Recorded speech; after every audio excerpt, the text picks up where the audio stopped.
తెలుగు రాష్ట్రాల్లో తీవ్ర చర్చనీయాంశంగా మారిన ప్రైవేటు సర్వేయర్ తేజేశ్వర్ మర్డర్ కేసులో మరొక సంచలనం నమోదైంది. పెళ్లి తర్వాత ఐశ్వర్య తేజేశ్వర్ కలవకూడదని బెడ్రూమ్లో స్పై కెమెరా ఏర్పాటు చేశాడు తిరుమలరావు. ఆ కెమెరా ద్వారా రోజు బెడ్రూమ్లో వారి కదలికలను గమనించాడు. పెళ్లి తర్వాత కూడా తేజేశ్వర్ను ఐశ్వర్య దూరం పెట్టింది. రోజుకో సాకు చెప్పి శోభనం వాయిదా వేసింది ఐశ్వర్య. శోభనం గురించి తేజేశ్వర్ గట్టిగా అడగడంతో వెంటనే చంపాల్సిందిగా తిరుమలరావుపై ఒత్తిడి పెంచింది ఐశ్వర్య. తేజేశ్వర్ను చంపిన తర్వాత గ్లిజరిన్ పెట్టుకొని ఏడ్చింది ఐశ్వర్య. బెడ్రూమ్లో గ్లిజరిన్ బాటిల్ గుర్తించారు పోలీసులు. ఎవరు చంపుతున్నారో ఎందుకు చంపుతున్నారో తెలియకుండానే తేజేశ్వర్ చనిపోయాడు.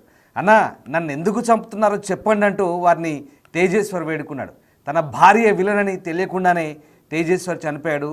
నిజంగా ఈ ఘటన చాలా సంచలనంగా మారింది. అనేక ట్విస్టుల మీద ట్విస్టులు. పాపం తేజేశ్వర్ కనీసం ఎందుకు చనిపోతున్నాడో కూడా తెలియని పరిస్థితి. తనని కిడ్నాప్ చేసి కారులో తీసుకెళ్తున్నప్పుడు బతిమాలుతున్నాడు. అన్న నన్ను ఎందుకు చంపుతున్నారు చెప్పండి, అసలు కారణం ఏంటో చెప్పండి అంటూ కూడా బతిమాలడం. నిజంగా ఆ ఘటన గురించి వింటుంటే ఎంత హృదయ విదారకంగా అనిపిస్తుంది. అంటే కనీసం ఎందుకు చనిపోతున్నాడు, ఎవరు చంపుతున్నారు, ఏ కారణం చేత చంపుతున్నారు అనేది కారణం కూడా తెలియకుండా తేజేశ్వర్ చనిపోయాడంటే ఎంత పక్కా ప్లాన్తో ఆ కిలాడి ఎంత పక్కా ప్లాన్తో భర్తని మర్డర్ చేయించిందో మనకి ఇక్కడ అర్థమవుతుంది. నిజంగా గ్లిజరిన్ పెట్టుకొని మరి ఏడ్చింది. ఇంతకంటే దుర్మార్గం ఏదైనా ఉంటుందా? ఏడుపు రాకపోతే గ్లిజరిన్ పెట్టుకొని ఏడ్చిందట. ఇదేమన్నా సినిమానా?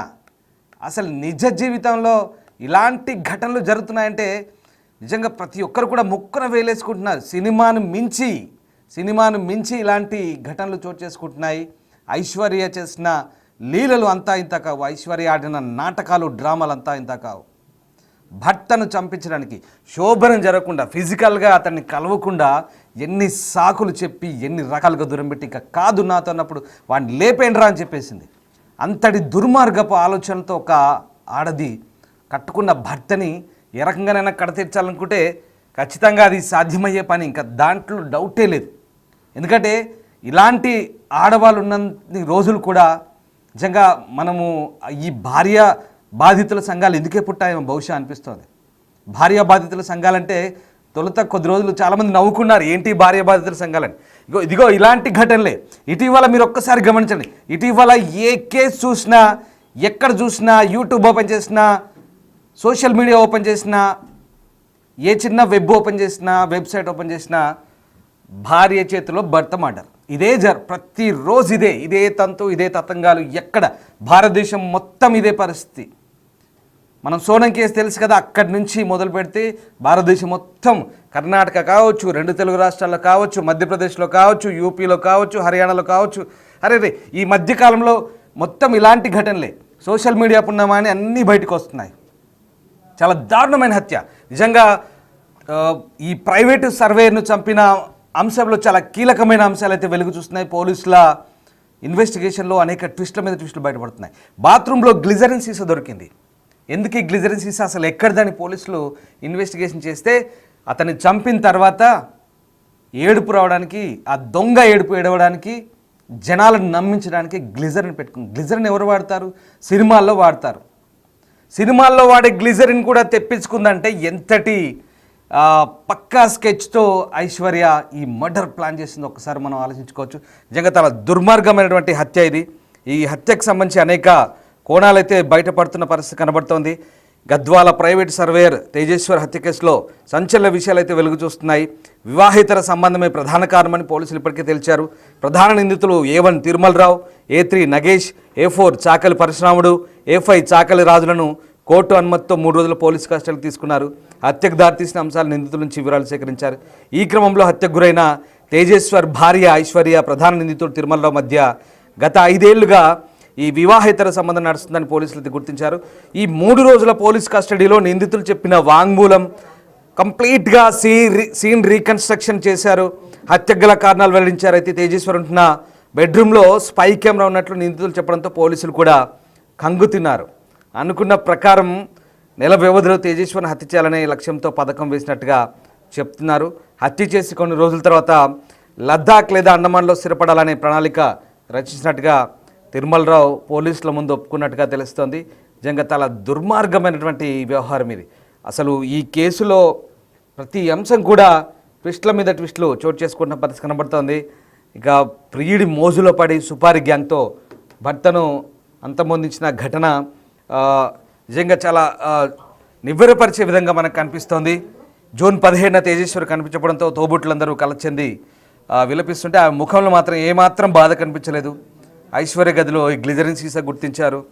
కన్నీళ్ళు వచ్చేలా చేసేలా ఈ గ్లిజరిన్ కనిపించారు. ఒక్కసారి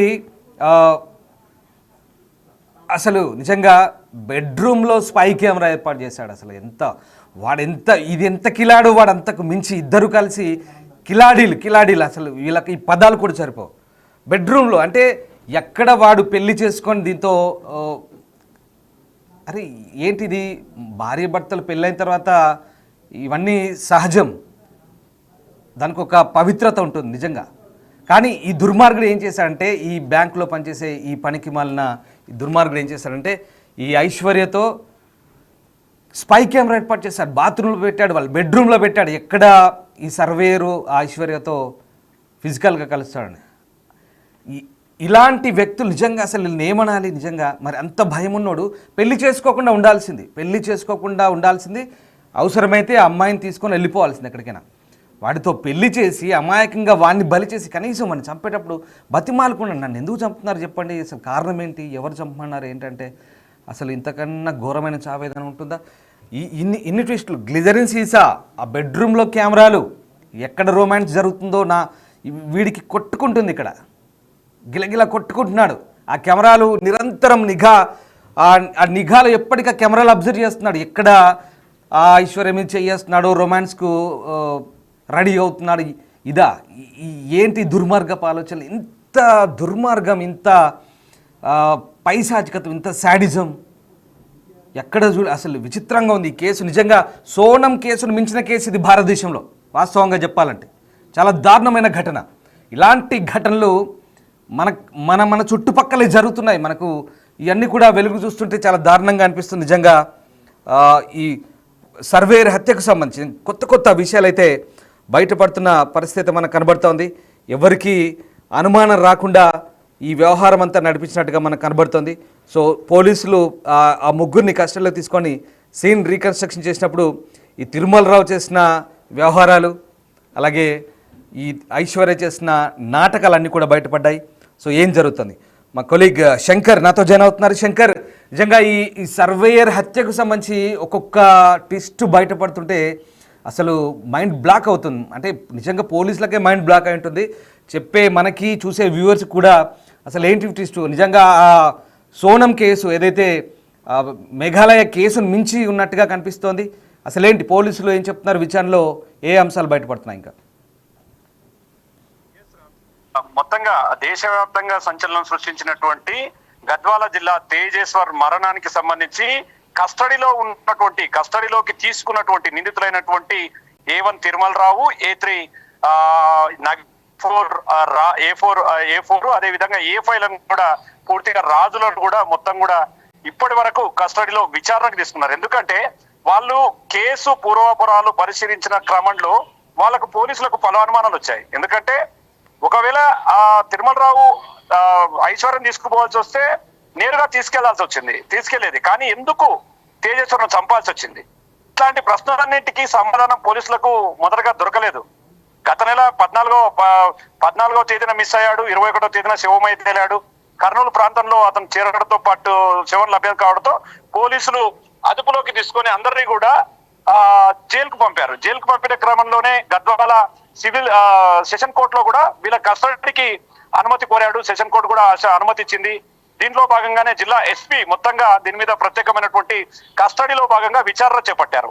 మొత్తంగా 4 నిందితులను కూడా అదుపులోకి తీసుకొని మొత్తంగా కస్టడీ విచారణలో నమ్మలేని నిజాలు వెలుగులోకి వచ్చాయి. ఎందుకంటే టెక్నాలజీని వాడుకోవడంలో తిరుమలరావును మించిన వ్యక్తి లేడని చెప్పి కూడా మొత్తంగా ప్రూవ్ అయినటువంటి సందర్భం. ఎందుకంటే ప్రతిరోజు ఐశ్వర్యతో మాట్లాడుతున్న క్రమంలో యువతల ఎవరైతే తేజేశ్వర్కు అనుమానం వస్తుందో ఆ అనుమానాన్ని నివృత్తి చేయడానికి, అనుమానం రాకుండా ఉండడానికి ఒక వాయిస్ చేంజర్ డివైస్ ను ఉపయోగించడం అనేది పూర్తిగా పోలీసులు చెప్తున్న నిజాలు తెలుస్తుంటే ఒక్కొక్కటిగా ఇదంతా కూడా వింతగా అనిపిస్తుంది. ఈ కేసులో అసలు ఏం జరుగుతుంది అనే కోణంలో కూడా అందరూ కూడా నివ్వెరపోతున్నటువంటి సిచ్యువేషన్. మొత్తంగా ఇప్పటికే వాయిస్ చేంజర్ డివైస్ ను కూడా పోలీసులు తిరుమలరావు పనిచేసినటువంటి బ్యాంకు నుండి తీసుకొచ్చారు. అది పోలీసులు తీసుకొని ఆ డివైస్ కూడా వాళ్ళు సొంతం చేసుకున్నారు. ఇక ప్రధానంగా తేజేశ్వరను చంపుతున్న క్రమంలో గత నెల 13వ తేదీన చంపాలనుకున్నారు, గుండాల ప్రాంతానికి రప్పించాలనుకున్నారు, సంఘాల ప్రాంతానికి. కానీ అక్కడికి తేజేశ్వర్ తన ఫ్రెండ్ తో కలిసి రావడంతో అది విఫలమైంది. ఆ తర్వాత తిరిగి మళ్ళీ స్కెచ్ చేశారు. 14వ తారీఖున దీనికి మట్టు పెట్టాలని నిర్ణయించుకున్నారు. ఆ తర్వాత కారులో తీసుకెళ్లడం, అక్కడ నుంచి వీరాపురం, గద్వాల, కర్నూలుకు మధ్యలో ఉన్నటువంటి ఆ జాతీయ రహదారికి సమీపంలో వేటకొడలతో నిర్దాక్షిణ్యంగా గొంతుకోవడం. ఒకప్పుడు అంటే అట్లా చేస్తున్న క్రమంలో ఈ యొక్క ఎంక్వైరీలో భాగంగా కస్టడీ విచారణలో చెప్తున్న నిజాల కుటుంబ సభ్యులు నిజంగా తీవ్ర దుఃఖంలోకి తీసుకువెళ్తున్నటువంటి సిచ్యువేషన్. ఎందుకంటే తేజేశ్వర్ను చంపే ముందు తేజేశ్వర్ వారిని వేడుకున్నాడు, ఎందుకు నన్ను చంపుతున్నారన్నా, మీకు నేనేం అన్యాయం చేశాను, నన్ను వదిలిపెట్టండి, మీకు నేనేం చేయలేదు కదా అని. భార్య సొంత విలన్, అంటే భార్య ఒక విలన్ అన్న సంగతి కూడా తనకు తెలియలేదు. చివరికి చచ్చే వరకు కూడా తన భార్య అనేది ఇదంతా చేయిస్తుందని మాత్రం తెలియలేదు. కానీ దీంట్లో పోలీసుల రికార్డులో చెప్తున్నది ఒక రకంగా ఉంటే ఆఫ్ ద రికార్డ్ లో మరిన్ని విషయాలు కూడా వెలుగులోకి వస్తున్నాయి. ఎందుకంటే తేజేశ్వర్ కు అదే విధంగా ఐశ్వర్యకి ఎప్పుడైతే పెళ్ళైందో ఆ క్రమం నుంచి కూడా ఓవరాల్ గా ఈ ఎపిసోడ్ అంతా కూడా తిరుమలరావు వెనుకుండి నడిపించాడు. మొత్తంగా ఐశ్వర్యకు తనకు మధ్యలో ఎవ్వరు వచ్చినా కూడా తిరుమలరావు ఊరుకునే ప్రసక్తే లేదంటూ కూడా ఆ మైండ్ లో బాగా ఫిక్స్ అయ్యాడు. ఇదే క్రమంలో ఎక్కడైనా పెళ్లి అయిన తర్వాత ఒకవైపు తేజేశ్వర్ కావచ్చు, మరోవైపు తేజేశ్వర్ కావచ్చు, ఐశ్వర్య ఇద్దరి మధ్య శారీరక సంబంధం ఏర్పడుతుందా అనే కోణంలో పలు అనుమానాలకు తావిస్తూనే వారికి సంబంధించినటువంటి నిత్యం కదలికల పైన కూడా పూర్తిగా అతను అబ్జర్వ్ చేస్తూ వచ్చాడు. ఒక సీసీ కెమెరాలు ఏర్పాటు చేయడంతో పాటు మొత్తంగా ప్రతి నిమిషాన్ని కూడా వారిద్దరి మధ్య ఉన్నటువంటి ప్రతి కదలికలను కూడా మూమెంట్ కూడా తెలుసుకుంటూ వచ్చాడు. ఈ క్రమంలో ఒక్కసారి ఇలాంటి విషయాలన్నీ కూడా వెలుగులోకి వస్తుంటే మొత్తంగా కుటుంబ సభ్యులు మరింత దిగ్భ్రాంతి గురవుతున్నారు. ఈ రకంగా తమ కొడుకును అన్యాయంగా పొట్టన పెట్టుకున్నారు, ఈ రకంగా తన కొడుకును తమకు కాకుండా చేశారు. మొత్తంగా ప్రేమించి పెళ్లి చేసుకొని కుటుంబ సభ్యులను ఎదిరించి తనకు ఐశ్వర్య కావాలనుకున్నాడు. ఐశ్వర్య మాటలు నమ్మి మాయ మాటలతో మోసపోయి చివరిగా తన భార్య తన పతనానికి కారణమైందని చెప్పి తేజేశ్వర్ మరణించే వరకు కూడా అతనికి తెలియదు. ఇప్పటికి కూడా అతని ఆత్మకు శాంతి చేకూరదని చెప్పి కూడా వాళ్ళ శంకర్ ఇప్పుడు యాక్చువల్ గా ఈ గ్లిజరిన్ బాటిల్ కావచ్చు, అలాగే ఈ బెడ్రూమ్ లో స్పై కెమెరా కావచ్చు, ఇవన్నీ కూడా పోలీసుల విచారణలో బయటపడుతుంటే వాస్తవంగా అంటే వాడు అనుభవించిన వాడు శారీరకంగా దగ్గరైన మహిళ ఇంకెవరికి దక్కకూడదనే ఒక సైడిజం వీటిలో కనిపిస్తుంది తిరుమలరావులో. అండ్ మోర్ ఓవర్ ఆ అమ్మాయి కూడా పూర్తిగా సహకరించింది. అంటే ఆ కట్టుకున్నోన్ని ఇక్కడ ప్రియుడి కోసం మోసం చేస్తూ ఇతని చావుకు కూడా రోజులు లెక్క పెట్టిన పరిస్థితి మనకు ఇదంతా అంటే ఈ స్టోరీలు ఈ ట్విస్ట్లన్నీ బయటపడుతుంటే ఓవరాల్గా స్థానికంగా ఎలాంటి చర్చ జరుగుతుంది అంటే ఈ మర్డర్ జరిగి కొద్ది రోజులైంది ఆల్రెడీ వాళ్ళంతా కూడా రిమాండ్లో ఉన్న పరిస్థితి. కానీ ఇప్పుడు స్థానికంగా ఎలాంటి చర్చ జరుగుతుంది ఈ ఘటనకు సంబంధించి? రామ్దాస్, ఎందుకంటే ఒక్కసారిగా దేశంలోనే అతి సంచలనంగా మారింది. సోనం కేసు తరహాలోనే అన్ని ఉంటాయనుకున్నారు, కానీ సోనం కేసును తలదన్నేలాగా కూడా ఐశ్వర్య తిరుమలరావు ప్రదర్శించినటువంటి నాటకం. ఒకవేళ తేజేశ్వర్ చనిపోయిన తర్వాత కూడా ఎవరైనా సరే పెళ్లి చేసుకున్న తర్వాత తన భర్త చనిపోతే ఆ భార్య రోదనలు అనేది చాలా ఎక్కువగా ఉంటాయి. కానీ అట్లాంటిది ఏంది మన ఐశ్వర్యకి లేదు. ఎందుకంటే ఫస్ట్ నుంచి కూడా తిరుమలరావుతో ఎఫ్ఐఆర్ ఉంది కాబట్టి అట్లాంటి సిచ్యువేషన్ రాదని చెప్పి ముందే తెలుసుకున్నది. దీనికి సంబంధించి ముందుగానే ఒక గ్లిజరిన్ బాటిల్ తెచ్చుకోవడం, ఆ గ్లిజరిన్ కంటికి పూసుకుంటే కళ్ళ నిండా నీళ్ళు వస్తాయి, అప్పుడు నన్ను ఆ కుటుంబ సభ్యులు నమ్ముతారు అనే కోణంలో కూడా ఒక గ్లిజరిన్ బాటిల్ తెచ్చుకొని పెట్టుకోవడంతో పాటు తేజేశ్వర్ మరణించిన రోజు ఆ గ్లిజరిన్ కు సంబంధించినటువంటి బాటిల్ నుంచి ఆ లిక్విడ్ కళ్ళకు పూసుకోవడంతోనే ఆమెకు కన్నీళ్లు రావడం, ఇదంతా కూడా వారిని నమ్మించే ప్రయత్నం చేస్తూ వచ్చింది. అంతా చూస్తే స్థానికంగా మాత్రం వారిని ఉరి తీయాలంటే ఇప్పటికే తేజేశ్వర్ కు సంబంధించినటువంటి బ్యానర్లు తీసుకుని ఆ కూడలిలో వాళ్ళకి కొవ్వొత్తులతో ఆత్మకు శాంతి చేకూరాలని చెప్తున్నారు. మరోవైపు అక్కడ ఎవరైతే ఇప్పుడు ప్రజెంట్ గా పోలీసుల